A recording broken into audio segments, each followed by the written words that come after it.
पाहूयात पुढची बातमी।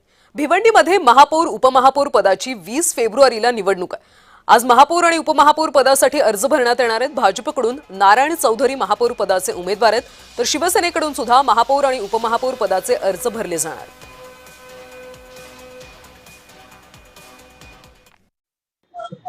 आज सकाळी न्यायालयामध्ये अर्जाची सुनावणी झाली।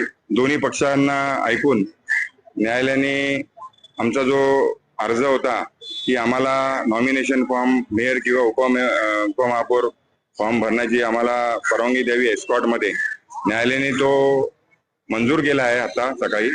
आणि त्याचप्रमाणे न्यायालयाने काही शर्त ठेवलेली आहे की आमचे जे पक्षकार आहेत त्यांनी मीडियाशी इंटरॅक्ट करू नये, त्याचप्रमाणे EOW ऑफिसच्या बाहेर देखील कोणाशी इंटरॅक्ट करू नये। तर महापौर आणि उपमहापौर पदाची भिवंडीमध्ये 20 फेब्रुवारीला निवडणूक होणार आहे। भाजप आणि शिवसेनेकडून दोघांकडून देखील अर्ज दाखल करण्यात आले।